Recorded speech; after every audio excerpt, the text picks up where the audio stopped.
வணக்கம் viewers, welcome to Sakkarakatti channel. இன்னைக்கு நம்ம சேனல்ல பார்க்க போறது சுலபமான சட்டுன்னு செய்யக்கூடிய ஓமப்பொடி ரெசிபி. இது நம்ம வீட்ல இருக்கிற இன்கிரீடியன்ஸ் வச்சு சுலபமா செஞ்சிடலாங்க. அது மட்டும் இல்லாம இது செய்யறதுக்கு ரொம்ப குறைவான நேரம் தான் தேவைப்படும். வாங்க இது எப்படி செய்யலாம்னு பார்க்கலாம். அதுக்கு முன்னாடி உங்க சக்கரக்கட்டி சேனலை சப்ஸ்கிரைப் பண்ணிக்கோங்க. பக்கத்துல இருக்க பெல் ஐக்கானை கிளிக் பண்ணுங்க. இந்த ரெசிபி உங்களுக்கு பிடிச்சிருந்ததுன்னா லைக் பண்ணுங்க, உங்க ஃப்ரெண்ட்ஸோட ஷேர் பண்ணுங்க.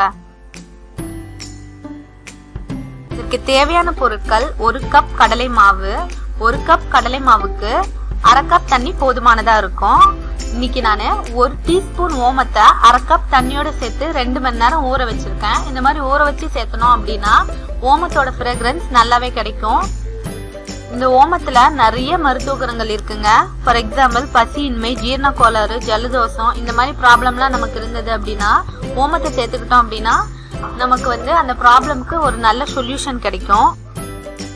உப்பு தேவையான அளவு, மிளகாய் தூள் தேவையான அளவு, அதாவது இன்னைக்கு நான் 1/2 டீஸ்பூன் மட்டும் எடுத்திருக்கேன். உங்களுக்கு அதை விட அதிகமான காரம் வேணும் அப்படின்னா நீங்க அதிகமா சேர்த்துக்கோங்க. கொஞ்சமா மஞ்சத்தூள் கலருக்காக சேர்த்துக்கிறேன். ஃபர்ஸ்ட் ஒரு மிக்சிங் பவுல்ல நம்ம எடுத்து வச்சிருக்க இன்கிரீடியன்ஸ் எல்லாத்தையும் ஒன்னா சேர்த்துடலாம். முதல்ல நான் கடலை மாவை சேர்த்துக்கிறேன். அதுக்கப்புறம் மஞ்சத்தூள்,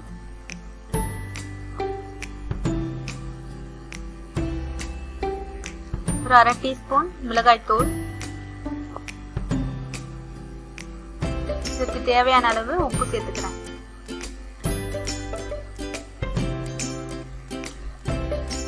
எல்லாத்தையும் ஒன்னா நல்லா மிக்ஸ் பண்ணி விட்டுருங்க.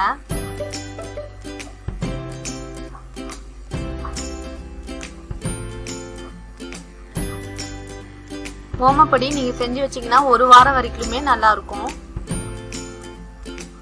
இது தண்ணி மட்டும் நான் வடிகட்டி சேர்த்துக்க போறேன். தண்ணி சேர்த்தும் போது கொஞ்சமா சேர்த்துக்கோங்க.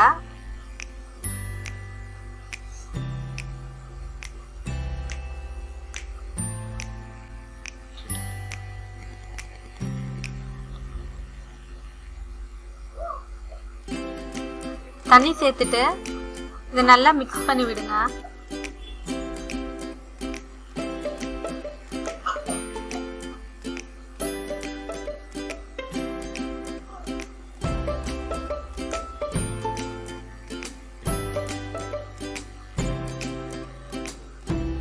இது ஒரு சப்பாத்தி மாவு பதத்துக்கு நீங்க பிசைஞ்சு வச்சுக்கோங்க. இதை பிசைஞ்சிட்டு ஒரு 10 மினிட்ஸ் அப்படியே மூடி வச்சிருங்க.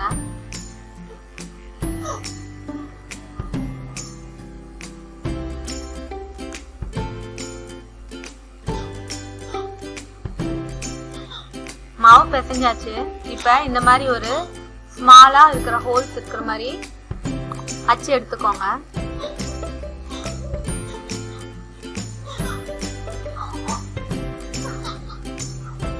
மெஷின்குள்ள கொஞ்சமா எண்ணெய் தடவிக்கோங்க. அப்ப உங்களுக்கு மாவு ஒட்டாம வரும்.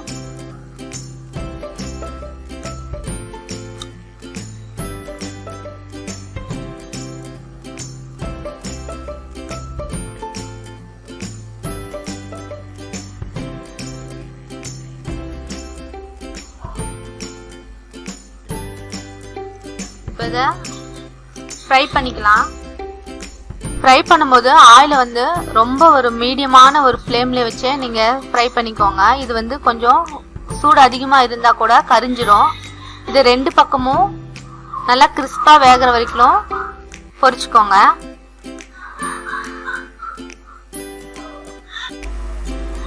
மிச்சம் இருக்கிற மாவுல நான் சிறு உருண்டைகளா பிடிச்சி சீடை மாதிரி பொரிச்சு எடுத்திருக்கிறேன். நீங்க சீடை மாதிரி பொரிச்சு எடுக்கும் போது அதை நல்லா மொறுன்னு பொரிச்சு எடுத்துக்கோங்க. அதுவும் நல்லாவே டிஃப்ரெண்டா டேஸ்டா இருக்குங்க. நம்மளுடைய நெக்ஸ்ட் வீடியோல சுவையான ஹெல்த் மிக்ஸ் கேக் எப்படி வித்தவுட் அவன்ல செய்யலாம் அப்படின்னு சொல்லி பார்க்கலாம். அதுக்கு நம்மளுடைய சக்கரக்கட்டி சேனலை சப்ஸ்கிரைப் பண்ணிக்கோங்க.